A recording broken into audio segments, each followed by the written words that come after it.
Hey there, good morning, Jeff here. Welcome, VC, to yet another video in the mind of Jeff. Anyway, yes, let's talk record store day. I have looked at the list, and when I saw some of the things that were coming out that I was interested in, I realized I better catch up with some of the things that I was behind on. So that's what we're going to look at today. So the things that I did see on record store day between the 2 months and I am interested in possibly picking up would be I was looking at the Def Leppard live at Oxford, Michael Schenker live in Manchester 1980, and Stryper's Goddamn Evil, which is a reissue, I believe, on a different color, and I think there's supposed to be an extra song on there from what I hear. Possibly Judas Priest Best Of. I mean, that's just a Best Of album, but you know, we'll see. It's kind of a popular one, and I may pick that up. But there's three main things that I wanted, and that's the three King's X albums. Now, I mentioned a while ago, a couple of videos ago, maybe a month or two ago, maybe 2 months ago, I picked up the first King's X album on vinyl. I was able to get that. They released the first 6 King's X albums on vinyl between the years of 2015 and 2017, and then nothing. So I picked up the first one. I see them around. The prices are in the average range. I did find a guy online who was selling them for like $25, and these are double records. So I should have bought them when I saw that, but I didn't because I'm like, I needed like 4, and that's $100, blah, blah, blah. But now that I see that the next 3 in the series are coming out on Record Store Day, which would be Tapehead, Please Come Home, Mr. Bulbous, and Manic Moonlight, I was like, I better grab these other ones that were 2015 and 2017 reissues before they really skyrocket, disappear. Then I was also hearing from somebody, one of the local dealers, that said there was only a small amount pressed. He was thinking 500, but I don't know. That sounds kind of crazy. But so I did find a guy on Discogs who was still selling a couple of them for $24, and then the other ones I got from Amazon. But so we got Gretchen Goes in Nebraska. This is probably about the time when most people were really starting to discover them. This is a video age. They had a video from the first album, King is Coming, things like that. But I think this is about the time where their popularity started. Of course, the big one from this is the one that was a video, and it's actually the one that my band played for a short amount of time, Over My Head. Over my head, I hear music in the air. Over my head, I hear music. Talks about his grandmother singing and everything. Just an absolutely wonderful song, and just the highlight of the album, I think. But there's so many points on this album that are just like, wow, there's just amazing talent. Music, I hear music, I hear music. Check this out, one of their best albums. And like I said, all of them I think are just on typical black. But I tell you, in going back, I've lived with these albums for decades. So I went back, and as I revisited these, I just fell in love with them again.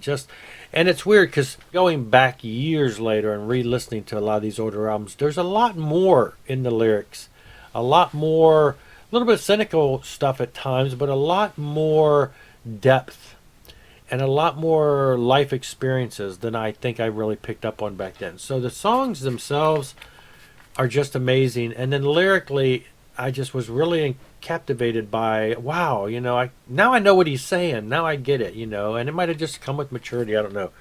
But the first album, second album, excellent albums. This is probably where they really started to break in the popular field with most people. Faith, Hope, Love. Again, there were some songs from here.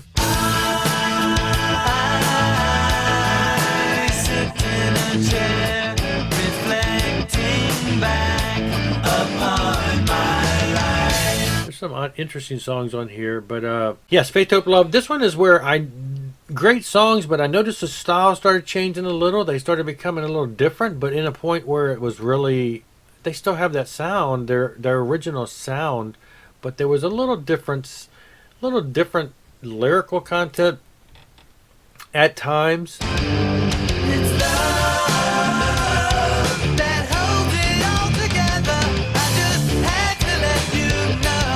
But still, I mean, it's still, in my mind, ranked up there as, one of their, well, I'd say top 3, but it is their third album. So, and then their fourth album, Just Doesn't have a title, just King's X.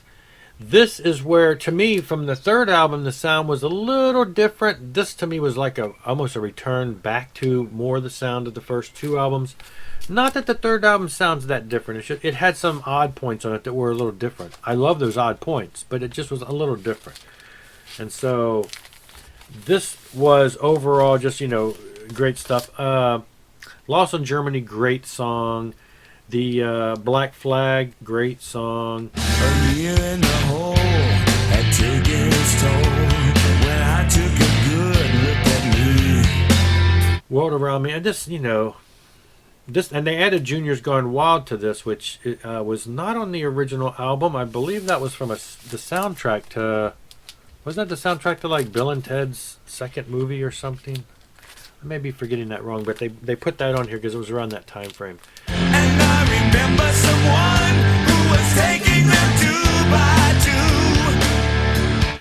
So really, these first four albums to me are you must have these first four. And lately I've become the one who'd have laughed at you too. This is really the core of the King's X sound and era. There was a black flag on my morning. And so yeah, much loved. Going back to visit these things just brought back so many memories. So then it's the next album, the fifth album, that I am unable to find. I can't find it for sale anywhere. I can't find it. My local store orders all. He said, I wrote him the other day, can you get that album? He says, I can get all of the other 5 except that one. But Dogman, and I don't know if it's out of print now. To me, it wasn't their best album, but maybe they had a video, Dogman. And Give me a coat or give me a bite. Give me a light bulb and make sure it's bright.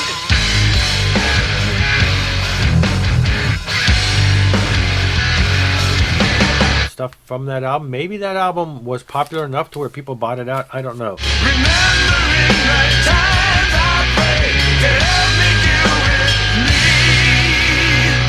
To be the darling. But I was able to get Ear Candy. Such a phenomenally great album. This is really some of the parts where I picked up on the lyrical content and I'm like, wow, I don't think I really connected with it as much. I think reading Doug Pinnick, the singer's book, and I've only read the part up to the point where they put out their first album. But knowing his background, there's a lot of stuff on here about his family and stuff at times. A lot of that now rings truer to me because I understand it more. And so this album really touched me in a different way than it ever had. So great album, great album.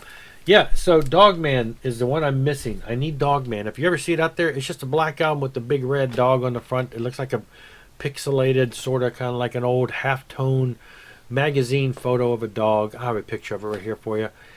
Dogman. Anyway, if you ever run across it, let me know. I mean, I'm not going to shell out a lot of big bucks for it, but if you can get it, if these things would show up somewhere under $50, I think I would probably snag it because they run about upper 30s.